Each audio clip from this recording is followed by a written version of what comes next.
નમસ્કાર, સુપ્રભાત શ્રોતા મિત્રો. મોર્નિંગ ન્યૂઝમાં આપનું સ્વાગત છે. હું છું બેલા 40,000. સમાચારની શરૂઆત હેડલાઇન્સ સાથે. દેવભૂમિ દ્વારકાના રાણ ગામે બોરમાં પડેલી બાળકી જિંદગીનો જંગ હારી. 30 ફૂટ ઊંડા બોરમાં પડેલી બાળકીને બહાર કાઢીને તેને સારવાર મળે તે પહેલા જ તોડ્યો દમ. 8 કલાક સુધી ચાલ્યું હતું રેસ્ક્યુ ઓપરેશન.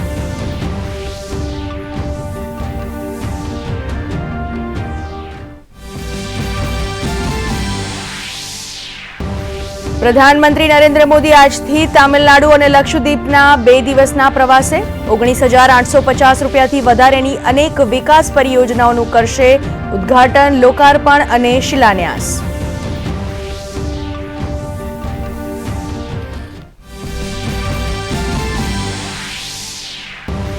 કેન્દ્રીય ગૃહમંત્રી અમિત શાહ આજે જમ્મુ કાશ્મીરના મુદ્દે કરશે ઉચ્ચ સ્તરીય બેઠક. સુરક્ષા અને વિકાસ કાર્યો સહિતના અનેક મુદ્દાઓ પર થશે ચર્ચા.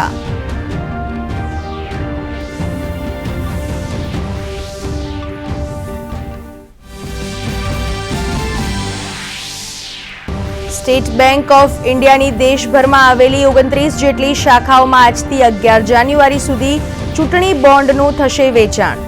જાહેર થયાની તારીખથી 15 દિવસ સુધી માન્ય રહેશે બોન્ડ. રાજકીય પાર્ટીઓને આપતા ચૂંટણી ફંડમાં રોકડના અવેજમાં રજૂ કરાયા ચૂંટણી બોન્ડ.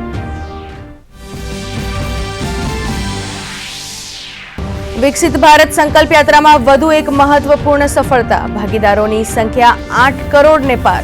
15 નવેમ્બરે પ્રધાનમંત્રી નરેન્દ્ર મોદીએ ઝારખંડથી કરાવી હતી આ યાત્રાની શરૂઆત.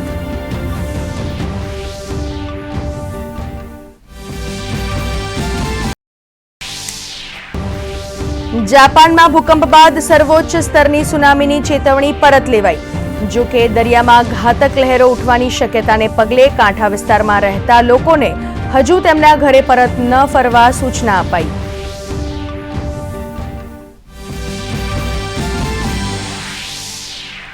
હવામાન વિભાગે કહ્યું, પંજાબ, હરિયાણા, ઉત્તર પ્રદેશ અને ઉત્તર રાજસ્થાનના કેટલાક વિસ્તારોમાં આગામી 2 દિવસ ચાલુ રહેશે ઠંડા પવન.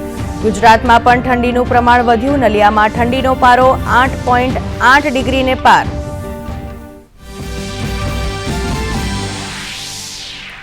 અને ભારત અને ઓસ્ટ્રેલિયાની મહિલા ક્રિકેટ ટીમ 3 મેચોની સિરીઝ પૈકી આજે રમશે ત્રીજી મેચ.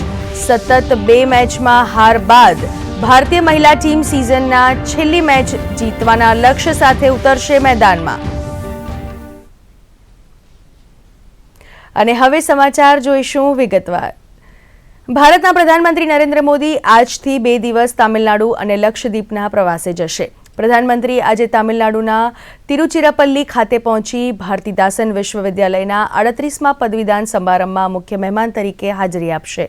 આ સિવાય એક જાહેર કાર્યક્રમમાં પ્રધાનમંત્રી રેલવે, રોડ, ગેસ અને તેલને લગતા 19,850 કરોડના વિકાસ કાર્યોનું લોકાર્પણ અને ખાતમુહૂર્ત કરશે. પ્રધાનમંત્રી અનેક રેલ યોજનાઓનું પણ લોકાર્પણ કરશે. એમાં ઓમાલુર મેટ્ટુર બાંધખંડ, મદુરાઈ તુતીકોરીન દોહરીકરણ અને રેલવે લાઇનના વિદ્યુતીકરણનો સમાવેશ થાય છે. આ સિવાય પ્રધાનમંત્રી રોડ રસ્તાની 5 યોજનાઓ અને કામરાજાર બંદરના કાર્ગો બર્થ 2ને દેશને સમર્પિત કરશે. પ્રધાનમંત્રી demonstration fast reactor fuel processing યુનિટનું પણ ઉદ્ઘાટન કરશે. તામિલનાડુના કાર્યક્રમ બાદ પ્રધાનમંત્રી લક્ષદ્વીપ ખાતે અગત્યના જાહેર કાર્યક્રમમાં સંબોધન કરશે. બુધવારના રોજ પ્રધાનમંત્રી કવરત્તી ખાતે ટેલિફોન, પીવાના પાણી, સૌર ઉર્જા અને સ્વાસ્થ્યને લાગતી અનેક યોજનાઓનું ખાતમુહૂર્ત કરશે.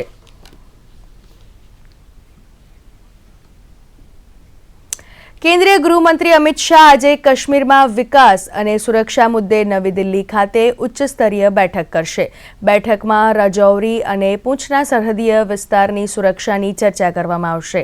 આજે બપોરે 2 કલાકે યોજાનારી બેઠકમાં અમિત શાહ સુરક્ષાની સાથે સાથે કેન્દ્રશાસિત પ્રદેશના વિકાસની સમીક્ષા કરશે. આ બેઠકમાં જમ્મુ કાશ્મીરના લેફ્ટનન્ટ ગવર્નર મનોજ સિન્હા, કેન્દ્રીય ગૃહ સચિવ A.K. ભલ્લા તેમજ અન્ય ઉચ્ચ અધિકારીઓ ઉપસ્થિત રહેશે.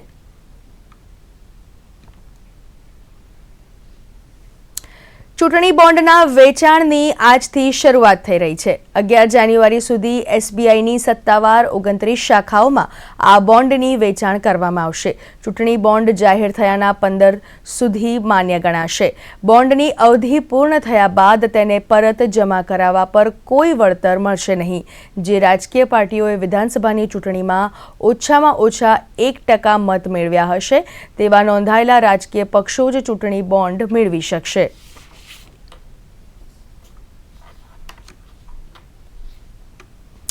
વિકસિત ભારત સંકલ્પ યાત્રામાં ભાગ લેનાર નાગરિકોની સંખ્યા નવા વિક્રમ સર્જી રહી છે। યાત્રામાં જોડાનારા લોકોનો આંકડો 8 કરોડને પાર પહોંચી ગયો છે। યાત્રા 36 રાજ્યો અને સંઘ રાજ્યોના 782 જિલ્લાઓમાં પ્રવાસ કરી રહી છે। યાત્રા દરમિયાન 5256 શહેરી વિસ્તારો અને 1,46,800 ગ્રામ પંચાયત સુધી આઈઈસી વાન મારફતે પહોંચી રહી છે, જેની સફળતા તેમાં અત્યાર સુધી ભાગ લેનારા 8 કરોડથી વધારે લોકોથી લગાવી શકાય છે।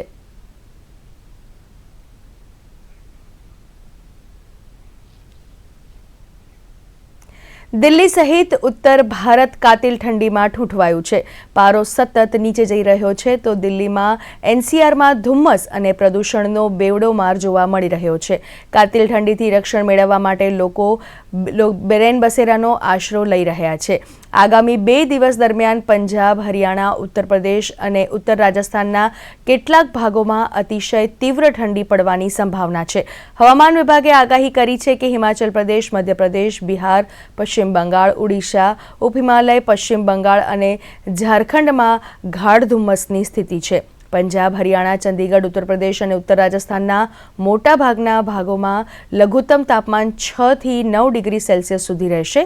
હવામાન વિભાગે આગામી 3 દિવસ દરમિયાન ઉત્તર પશ્ચિમ અને પૂર્વ ભારતના કેટલાક ભાગોમાં ગાઢ ધુમ્મસ રહેવાની આગાહી કરી છે।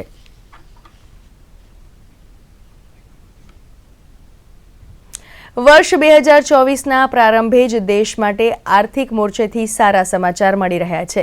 દેશના જીએસટી સંગ્રહમાં આવકારદાયક વધારો આ વખતે પણ યથાવત રહ્યો છે। નાણાં મંત્રાલયના આંકડા મુજબ એપ્રિલથી ડિસેમ્બર 2023 વચ્ચે જીએસટીનું કલેક્શન 12% વધીને 14.97 લાખ કરોડ રૂપિયા થયું છે। ડિસેમ્બર 2023માં જીએસટી કલેક્શન 10% વધીને 1.65 લાખ કરોડ થયું હતું। વાત કરીએ ગુજરાતની તો ગુજરાતને જીએસટી હેઠળ રૂપિયા 5,079 કરોડની આવક થઈ છે। નાણાકીય વર્ષ 2023-24ના પ્રથમ 9 માસમાં એસજીએસટી અને આઈજીએસટી સેટલમેન્ટ થકી કુલ રૂપિયા 46,622 કરોડની આવક થઈ છે, જે ગત વર્ષના સમાન સમયગાળા કરતાં 15% વધુ છે। ચાલુ નાણાકીય વર્ષમાં રાજ્યને જીએસટી અને વેટ હેઠળ કુલ રૂપિયા 80,838 કરોડની આવક થઈ છે।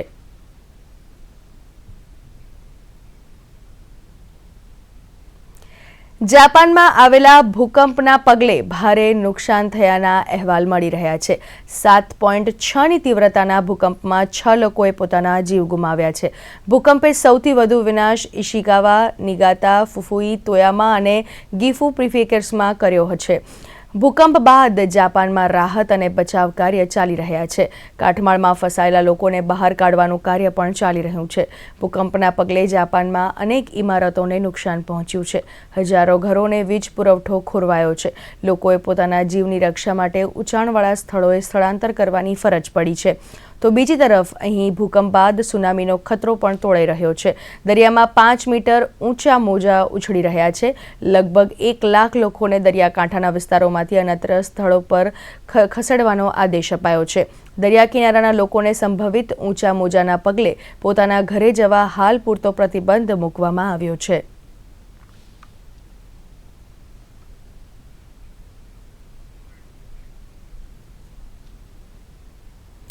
દેવભૂમિ દ્વારકા જિલ્લાના રાણ ગામના બોરમાં પડી ગયેલી બાળકીનું તંત્ર દ્વારા ભારે જહેમત બાદ રેસ્ક્યુ કરી 108 મારફતે હોસ્પિટલ લઈ જવામાં આવી હતી, જ્યાં દ્વારકા જિલ્લા કલેક્ટર, ડીડીઓ, જિલ્લા એસપી સહિતનું વહીવટીતંત્ર પણ ઘટના સ્થળથી તુરંત જ હોસ્પિટલ પહોંચ્યા હતા।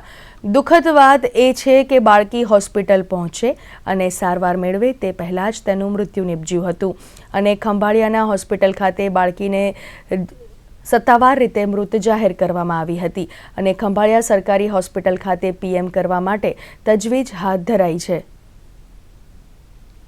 और स्टेट पुलिस ने और जो फायर ब्रिगेड ने बहुत अच्छा काम किया था। आने के बाद हमारे सामने मेन समस्या थी कि बच्चे की गर्दन सीधी नहीं थी, तो एनडीआरएफ अपने अपने इक्विपमेंट्स का यूज करते हुए गर्दन के मूवमेंट को कंट्रोल करके बच्चे को बाहर निकाला।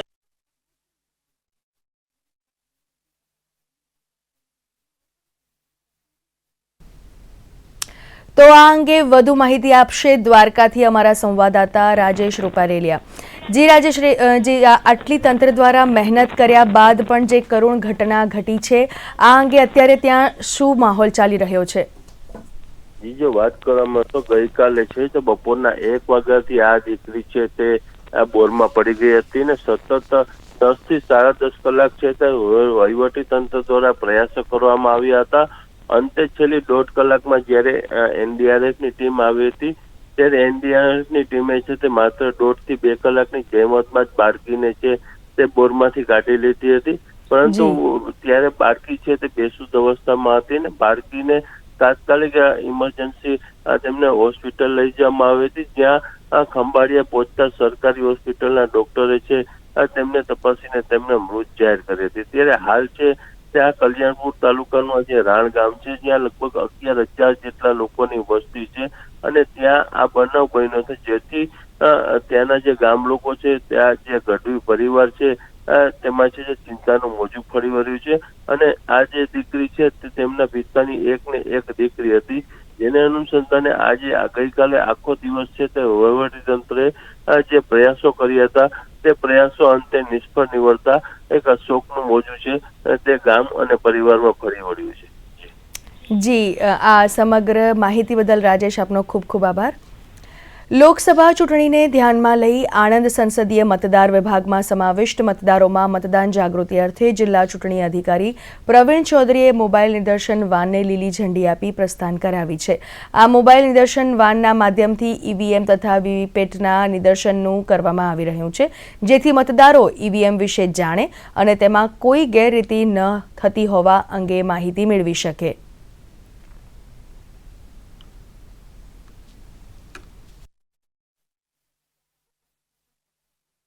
નવા વોટર્સને ઈવીએમનું કઈ રીતે મતદાન કરવું ઈવીએમ ઉપર અને વીવીપેટ જે water verifiable paper audit trail છે આના થકી કઈ રીતે આપનો વોટ જોઈ શકીએ, તો આના માટે નિદર્શન અને તાલીમનો ચૂંટણી પંચ તરફથી દર ચૂંટણીના સમયે એક મોટી ડ્રાઈવ કરવામાં આવતી હોય છે। આના જ ભાગરૂપે આણંદ જિલ્લામાં આપણા ત્યાં 7 જે વિધાનસભાઓ છે, 7 વિધાનસભાઓમાં દરેક વિધાનસભા દીઠ 2 મોબાઈલ ડેમોન્સ્ટ્રેશન વેન, મોબાઈલ નિદર્શન વેન આજે ફ્લેગ ઓફ કરવામાં આવી રહી છે।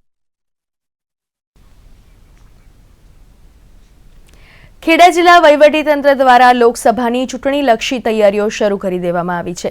આ લોકસભા ચૂંટણીમાં ઉપયોગમાં લેવામાં આવનાર ઈવીએમ વીવીપેટની ફર્સ્ટ લેવલ ચેકિંગની કામગીરી પૂર્ણ કરવામાં આવી છે, તેમજ જિલ્લા કલેક્ટર અને જિલ્લા ચૂંટણી અધિકારી દ્વારા જિલ્લા કક્ષાનું ઈવીએમ વીવીપેટ નિદર્શન કેન્દ્ર જિલ્લા કલેક્ટર કચેરી ખાતે ખુલ્લું મૂકવામાં આવ્યું હતું। જિલ્લાની દરેક મામલતદાર કચેરી ખાતે પણ ઈવીએમ વીવીપેટ નિદર્શન કેન્દ્રો ખુલ્લું મૂકવામાં આવ્યા છે, તેમજ જિલ્લામાં કુલ 12 મોબાઈલ ડેમોન્સ્ટ્રેશન વાન મારફતે આગામી 2 માસ સુધી પણ જિલ્લાના દરેક ગામ શહેરી વિસ્તારોમાં ઈવીએમ વીવીપેટનું નિદર્શન કરવામાં આવશે, જે દરમિયાન દરેક મતદાર પોતાનો મત નાખી ઈવીએમ વીવીપેટ મશીનને યોગ્ય રીતે કામ કરે છે તેની ખાતરી કરી શકશે। આ કાર્યક્રમમાં અધિક કલેક્ટર, નાયબ જિલ્લા ચૂંટણી અધિકારી, પ્રાંત અધિકારી, મામલતદાર હાજર રહ્યા હતા।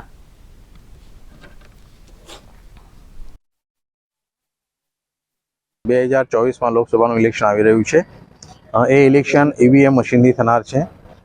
લોકોને ઈવીએમ મશીનની જાગૃતિ થાય, કેવી રીતે વોટ આપવો છે એની સમજ પડે અને વીવીએમની ખોટી ભ્રમણાઓથી દૂર થાય એ માટે આજથી વીવીએમ વીવીપેટનું નિદર્શન નડિયાદ જિલ્લામાં શરૂ કરવામાં આવ્યું છે। અહીંયા 2 વાન છે, દરેક બૂથ વાઇઝ, એરિયા વાઇઝ જશે અને લોકોને સમજ આપશે। એ સિવાય પણ કેટલીક ઓફિસોમાં જ્યાં મેઇન જગ્યાઓ છે ત્યાં પણ ઈવીએમ નિદર્શન રાખવામાં આવ્યું છે, જેથી લોકો ઓફિસમાં આવતા હોય એ પણ ઈવીએમનો ઉપયોગ કેવી રીતે કરી શકાય, કેવી રીતે વોટ આપી શકાય એની સમજ મેળવી શકે। ડમી જે મતદાન આપણે એકમ બેલેટ યુનિટ એવું રાખેલ છે કે જેમાં ડમી સિમ્બોલ મૂકી અને ખરાઈ કરવા માટે વોટર વેરીફાયેબલ પેપર ઓડિટ ટ્રેલમાં વીવીપેટમાં જે બેલેટ યુનિટમાંથી જે મત આપવામાં આવશે અને વીવીપેટમાં એ મત ચોકસાઈ કરવા માટે મતદારોને યોગ્ય લોક જાગૃતિ થાય એ માટે આ કાર્યક્રમ કલેક્ટર કક્ષાએથી માનનીય કલેક્ટર સાહેબની સૂચના હેઠળ અને માનનીય ચૂંટણી કમિશનર રાજ્ય હેઠળ આ કરવામાં આવેલ છે. ગાંધીનગર જિલ્લામાં 1 થી 19 જાન્યુઆરી દરમિયાન રક્તપિત્ત દર્દી શોધ અભિયાનની શરૂઆત કરવામાં આવી છે. રક્તપિત્ત બેક્ટેરિયાથી ફેલાતો અત્યંત ધીમો ચેપી રોગ છે. આ રોગ સમયસર નિદાન અને સારવારથી સંપૂર્ણપણે મટી શકે છે. આ અભિયાન અંતર્ગત તાલીમબદ્ધ આશા બહેનો અને અન્ય આરોગ્ય કર્મીઓની કુલ 1147 ટીમ દ્વારા 3,47,00,000 ઘરોની મુલાકાત લઈ શંકાસ્પદ લક્ષણો ધરાવતા વ્યક્તિઓને શોધવામાં આવશે. શંકાસ્પદ ચિહ્નોવાળી વ્યક્તિ મળે તેમનું તબીબ દ્વારા ચોક્કસ નિદાન કરવામાં આવશે. આ અભિયાનમાં આરોગ્ય સમિતિના ચેરમેન જયાબેન ઠાકોર, અડાલજ ગામના સરપંચ બિનિતાબેન પટેલ સહિત ગ્રામ પંચાયતના વોર્ડના સભ્યો, જિલ્લા લેપ્રેસી અધિકારી સહિત મેડિકલ અધિકારીઓ હાજર રહ્યા હતા.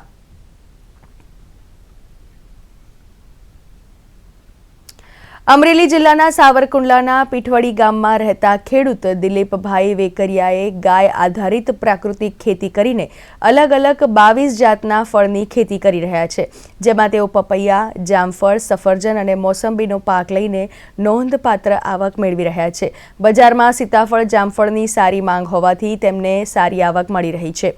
ઉપરાંત ઓર્ગેનિક ખેતીમાં સરકારી યોજનાઓનો લાભ મળતા ખેડૂતો આનંદિત પણ છે.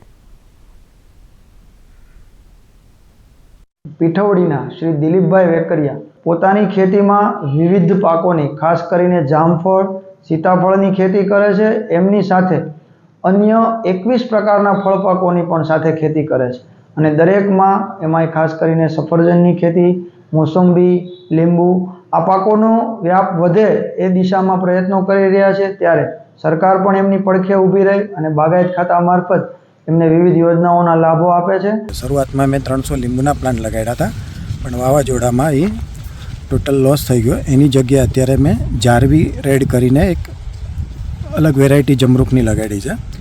એ આ વખતથી પ્રોડક્શન પર છે અને એના 1000 પ્લાન્ટ છે. 1000 પ્લાન્ટ સીતાફળીના છે, એનું પણ પ્રોડક્શન આ વખતથી છે અને લગભગ 2 થી 3 ટન માલ સીતાફળીમાં પહેલા વર્ષે મળશે, જે ગોલ્ડન વેરાયટી છે, એક્સપોર્ટ વેરાયટી. ગીર સોમનાથ એલસીબીએ સરકારી નોકરીની લાલચ આપી રૂપિયા ખંખેરથી ટોળકીને ઝડપી પાડી છે. આ અંગે ગીર સોમનાથના એસપી મનોહરસિંહ પત્રકાર પરિષદમાં માહિતી આપતા જણાવ્યું કે આ કૌભાંડનો મુખ્ય આરોપી ગાંધીનગરના કડીનો નીલકંઠ ઉર્ફે પિન્ટુ પટેલ છે. કૌભાંડમાં 30થી વધુ લોકોને છેતરીને 99 લાખની છેતરપિંડી આચરવામાં આવી છે.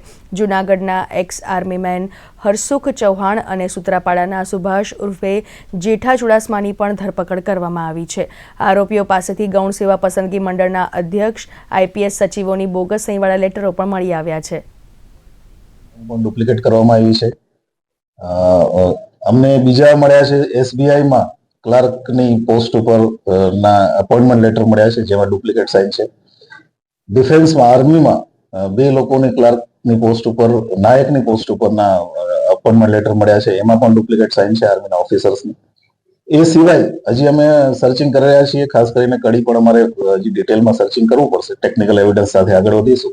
અત્યારે અમે કહી શકીએ કે લગભગ 30 લોકોની આમાં વિક્ટીમ તરીકે આવી શકે છે.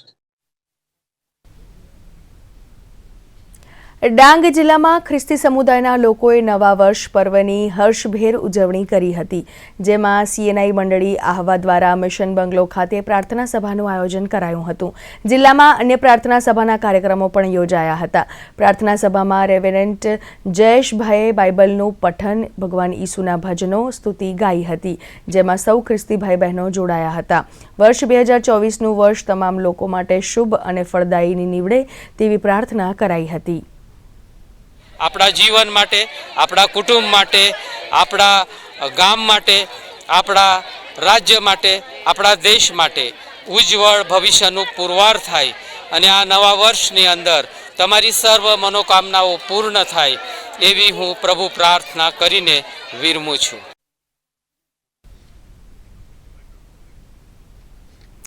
આગામી 5મી જાન્યુઆરીથી ગુજરાત સહિત દેશમાં ગુજરાતી ફિલ્મ ડેની જીગર રિલીઝ થશે, જેમાં ગુજરાતી કલાકારો યશ સોની અને તર્જની ભાદલા મુખ્ય ભૂમિકામાં જોવા મળશે. ફિલ્મની વાત કરીએ તો એક સ્ટાઇલિશ સુપરકોપ ડેની જીગર 600 વર્ષ જૂની ચોરાયેલી પ્રતિમાને પુનઃપ્રાપ્ત કરવા માટે એક પડકારજનક મિશનમાં આગળ વધે છે અને પોતાની અનોખી સ્ટાઇલથી હાંસલ કરે છે. આમ આ ફિલ્મ એક્શન અને મનોરંજનથી ભરપૂર છે. તો કલાકારોએ પાયરસીને બદલે થિયેટરમાં ફિલ્મ જોવા જવા માટે અપીલ કરી હતી.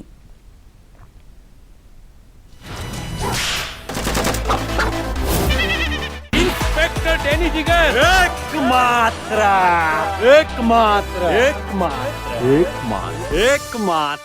આ ફિલ્મમાં હું જે સુપર કોપનું કેરેક્ટર કર્યું, છેલ્લે આપણી ખાકી વર્દી છે, પોલીસવાળાનું પાત્ર છે, પણ મારી જે ઇમ્પ્રેશન્સ બદલાઈ હોય કે આજે લોકોની ફર્સ્ટ ઇમ્પ્રેશન પોલીસને જોઈને ડરી જવાવાળી આવે છે. આપણી સુરક્ષા માટે એ લોકો હંમેશા ઊભા છે, 24 કલાક પોતાની ડ્યુટી કરવા માટે હાજર છે. એ લોકો માટે એક અલગ રિસ્પેક્ટ છે, પણ એમને જોઈને ડરવાની બિલકુલ જરૂર નથી જ્યાં સુધી તમે કોઈ ખોટું કામ નથી કર્યું. ગુજરાતી ફિલ્મો આપણને ખબર જ છે કે આપણે આપણું કલ્ચરને એટલું બધું રિસ્પેક્ટ કરીએ છીએ, આપણને એટલું ગમે છે. જેટલું વધારે આપણે આપણી ફિલ્મો જોઈશું, જેટલું આપણે આપણું કલ્ચરને પ્રમોટ કરીશું, જેટલું આપણે એક સાથે ગુજરાતી ફિલ્મોને સપોર્ટ કરીશું, એટલું આપણા બધા જ માટે સારું છે. તો પ્લીઝ પાયરેસી ના કરતા ગુજરાતી ફિલ્મ થિયેટરમાં જ જજો અને ડેફિનેટલી ગુજરાતી ફિલ્મો અમને બધાને સપોર્ટ કરજો. આજે પોતાના દિવસના રૂટીન જે આખો દિવસ જે કામ કરતા હોય લોકો, એ આજે થાકી જતા હોય, ટ્રાવેલિંગ એટલું હોય, કામમાં લોડ એટલો હોય, ટેન્શન એટલું હોય, જીવન બધાનું અઘરું થઈ રહ્યું છે દિવસે દિવસે. તો એ જોતાં માણસને રિલેક્સ થવા માટે, એન્ટરટેન થવા માટે થિયેટરમાં મૂવી જોવા જતો હોય એવું વિચારીને દરેક ફેમિલી મેમ્બર જ્યારે મૂવી જોવા જાય તો પેટ પકડીને હશે એવું મૂવી અમે બનાવ્યું છે. રાજ્યમાં ખેતીની જમીન રીસર્વે માટે digital India land records modernisation programme હેઠળ ખેતીની જમીનની માપણી કરી પ્રોમોગેલેશન લેવાની કામગીરી કુલ 33 જિલ્લામાં હાથ ધરવામાં આવી છે. પ્રેમોલ્ગેશન પછી સર્વે રેકોર્ડમાં ખાતેદારો દ્વારા રેકોર્ડની ક્ષતિઓ સુધારવાની રજૂઆતો આવે છે. આ માટે ખેડૂત ખાતેદારોને પણ અરજી કરવાની તક મળે, તેમજ પ્રેમોલ્ગેશન પછી ક્ષતિ સુધારવામાં હેરાનગતિ ન થાય અને વકીલ ફી ખર્ચ ન થાય તે હેતુથી હવે ખાતેદારો તરફથી રજૂ થતી અરજીઓ માટે નિયત કરેલ સમયમર્યાદા 31 ડિસેમ્બર 2024 સુધી લંબાવવામાં આવી છે. મહેસૂલ વિભાગ દ્વારા આ અંગે એક પરિપત્ર જાહેર કરવામાં આવ્યો છે.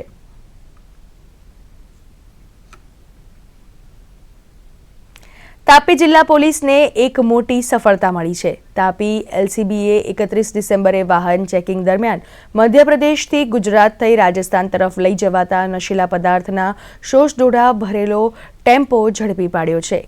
ચેકિંગ દરમિયાન પોલીસે એક આરોપીને ઝડપી 1 કરોડથી વધુનો મુદ્દામાલ જપ્ત કર્યો છે, તો અન્ય 2 ફરાર આરોપીની શોધખોળ કરવામાં આવી રહી છે.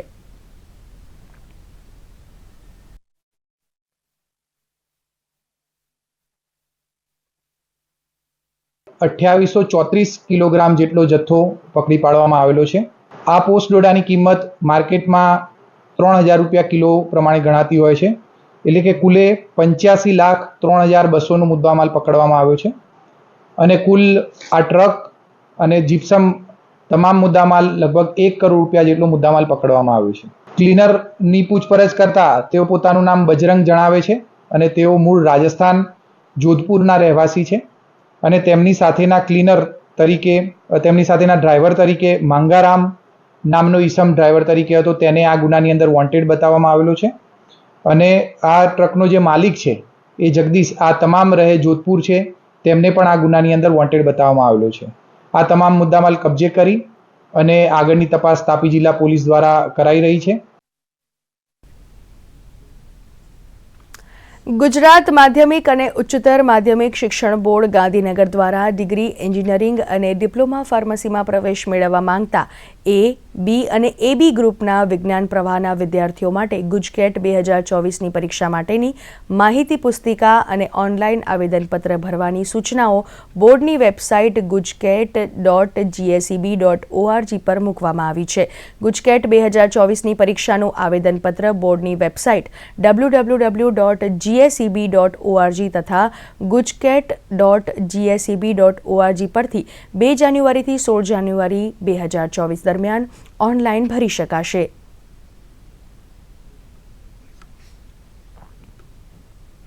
વિકસિત રાષ્ટ્રના નિર્માણના ધ્યેય સાથે ગામે ગામ ભ્રમણ કરતી વિકસિત ભારત સંકલ્પ યાત્રા મહીસાગર જિલ્લાના લકડી પોયડા ગામમાં પહોંચતા ગ્રામજનોએ ઉમળકાભેર સ્વાગત કર્યું હતું. શિક્ષણ મંત્રી કુબેર ડિંડોરના અધ્યક્ષ સ્થાને આયોજિત કાર્યક્રમમાં લાભાર્થીઓને વિવિધ યોજનાકીય લાભોનું વિતરણ કરવામાં આવ્યું હતું. કાર્યક્રમ દરમિયાન ગ્રામજનોએ રથના માધ્યમથી યોજનાની માહિતી અને વિકાસની ઝાંખી રજૂ કરતી ફિલ્મ નિહાળી હતી. જે લોકોને એનો મળવાપાત્ર હક છે એના ઘરે જઈને એને આપવાનો જે સંકલ્પ આપણા દેશના પ્રધાનમંત્રી આપ્યો છે એ લઈને અમે પધાર્યા છે. અને આજે અહીંયા જે કંઈ પૂરા દિવસ દરમિયાન આયુષ્યમાન ભારત કાર્ડ હોય, ખેડૂત સન્માન નિધિ બાબતની કોઈ એનરોલમેન્ટ કરાવવાનું હોય, ઉજ્જવલા યોજનાની બાબત હોય, પ્રધાનમંત્રી આવાસ હોય અને બાકી આરોગ્યની ચકાસણી એ પૂરા દિવસ દરમિયાન થાય. અને મોટી સંખ્યામાં ગામના આગેવાનોએ, વડીલોએ, માતા બહેનોએ, અમારા યુવાનોએ, બાળકોએ બધા ભાગ લીધો. તમામને હું શુભેચ્છા પાઠવું છું. એકવાર બાઇક સવારી કરતો હતો ત્યારે અકસ્માત થયો અને અકસ્માતમાં ગંભીર ઈજા થઈ. એ મારી પાસે આયુષ્યમાન કાર્ડ હતું, એના થકી મેં સારવાર કરાવી અને લગભગ 2.5 લાખ જેટલી રકમનો મને લાભ મળ્યો. અને એ સારવાર થકી આજે હું સ્વસ્થ છું, ચાલી શકું છું, ઘરના તમામ કામ કરી શકું છું અને મારા પરિવારનું ગુજરાન ચલાવી શકું છું. જે કીટ મળે છે તે 1 કિલો દાળ છે, 1 કિલો તેલ છે અને 2 કિલો ચણા છે. તે બદલ હું ખાઉં છું તો હું મારા બાળક અને હું તે ખાવાથી અમે તંદુરસ્ત છીએ. સુરત ખાતે 10 દિવસીય દિવ્ય કલા મેળા 2023નું આયોજન કરવામાં આવ્યું છે. આ મેળા જમ્મુ અને કાશ્મીર, ઉત્તર પૂર્વી રાજ્યો સહિત દેશના 20 રાજ્યો અને કેન્દ્ર શાસિત પ્રદેશોમાંથી લગભગ 100થી વધુ દિવ્યાંગ કારીગરો, કલાકારો અને ઉદ્યોગ સાહસિકો તેમના ઉત્પાદનોનું પ્રદર્શન કરશે. આ પ્રદર્શનમાં ઘરની સજાવટ, જીવનશૈલીની સામગ્રી, કપડાં, સ્ટેશનરીનો સામાન, ફૂડ, ઓર્ગેનિક ઉત્પાદનો, રમકડા, આભૂષણ તેમજ કલાત્મક ચિત્ર જેવી ચીજવસ્તુઓ જોવા મળશે. કેન્દ્ર સરકારના સામાજિક ન્યાય અને અધિકારિતા મંત્રાલયના દિવ્યાંગજન સશક્તિકરણ વિભાગ દ્વારા આયોજિત આ મેળામાં 24 દિવ્યાંગોને 1 કરોડથી વધુ રૂપિયાની લોન મંજૂર કરવામાં આવી હતી અને એક સંસ્થા દ્વારા વિકલાંગોને કૃત્રિમ અંગોનું વિતરણ પણ કરવામાં આવ્યું હતું. તરફથી 50,000 રૂપિયાની તો લોન આપવામાં આવે છે. એ લોકોને 5 લાખ રૂપિયા સુધીનો ધંધા માટે 4% વ્યાજે લોન આપવામાં આવે છે. માનનીય વડાપ્રધાને નક્કી કર્યું કે ભારતનો કોઈ પણ દિવ્યાંગ બાળક ભીખ ન માગવો જોઈએ. કોઈ પણ વ્યક્તિ જે કામ કરે છે એનો એક દિવ્યાંગ મેળા રાખવો ને આ 22મો દિવ્યાંગ મેળાનું ઉદ્ઘાટન સુરત શહેરમાં થયું છે. અહીંયા 23થી વધારે राज्यों प्रतिनिधियों અહીંયા हाजिर रहा है. माननीय प्रधानमंत्री मोदी जी का जो सबका साथ सबका विश्वास है, उसी की संकल्पना में हमारे माननीय मंत्री वीरेंद्र कुमार ने ये इस मेला का संकल्पना किया ताकि जितना भी हमारा ये दिव्यांगजन हैं उनको स्वावलंबन मिल सके और उसका पुनर्वास हो सके. तो उसकी दिशा में एक बहुत बड़ा कदम है. तो इसलिए मैं यहाँ जिस भी शहर में आता हूँ तो यहाँ के जो सिटीजन्स हैं उसको भी निवेदन करता हूँ कि आप ज़्यादा से ज़्यादा संख्या में आके यहाँ पे भाग लें और इनकी हौसला अफजाई करें. दिव्यांगों के लिए बहुत अर्थनैतिक उपकार है. ये उपकार मेला साथ साथ हमारे जो हॉस्टल है वो हॉस्टल में जो था वो आर्थिक स्वनिर्भर होगा. ये इसके लिए हमरा 8 टाइम गुजरात में आएगा. दिव्य कला मेला के बहुत अच्छा है, बढ़िया है. ગાઝામાં ચાલી રહેલા યુદ્ધમાં અત્યાર સુધી 21,672 લોકોના મૃત્યુ થયા છે તેવું ગાઝાના સ્થાનિક સ્વાસ્થ્ય અધિકારીઓએ જણાવ્યું છે. તેમજ ગાઝા પટ્ટીમાં માનવતાવાદી સહાયમાં રોકાયેલા સંયુક્ત રાષ્ટ્રની એજન્સીએ કહ્યું છે કે ગાઝા પટ્ટીમાં રહેતા 40% લોકો પર ઇઝરાયેલી હુમલાનું જોખમ છે. સમગ્ર મામલે પેલેસ્ટાઇન શરણાર્થીઓ માટે કાર્યરત United Nations relief and workers એજન્સીએ સોશિયલ મીડિયા પર જણાવ્યું છે કે ગાઝાના લોકો ભયંકર ભૂખમરાનો સામનો કરી રહ્યા છે. સ્થાનિક લોકો ખોરાક અને પાણી શોધવા પણ સંઘર્ષ કરી રહ્યા છે. ભારત અને ઓસ્ટ્રેલિયા મહિલા ક્રિકેટ સિરીઝની આજે ત્રીજી અને અંતિમ મેચ મુંબઈ ખાતે રમાશે. પહેલી 2 મેચમાં હાર બાદ ભારતીય ટીમ જીતના લક્ષ્ય સાથે શ્રેણી પૂર્વ કરવાના લક્ષ્ય સાથે મેદાનમાં ઉતરશે. ઓસ્ટ્રેલિયા સામે ઘર આંગણે છેલ્લી 9 મેચથી ચાલી રહેલી હારની પરંપરાને તોડવાનો પ્રયાસ કરશે. ક્રિકેટ રસિકોની નજર ભારતીય મહિલા ક્રિકેટ ટીમની સુકારની હરમનપ્રીત કૌરના પ્રદર્શન પર રહેશે. વર્તમાન શ્રેણીમાં અપેક્ષા પ્રમાણેના રન હરમનપ્રીત કૌર બનાવી શક્યા નથી. પ્રથમ મેચમાં ભારતીય બોલર સારો પ્રભાવ પાડી શક્યા ન હતા તો બીજી મેચમાં ભારતીય ટીમની ફિલ્ડિંગ સારી ન હતી. ટીમના ખેલાડીઓએ 7 કેચ છોડ્યા હતા. આમ બંને મેચમાં તેણે હારનો સામનો કર્યો હતો. તો આ સાથે જ મોર્નિંગ ન્યૂઝ બુલેટિન અહીંયા સમાપ્ત થાય છે. નમસ્કાર.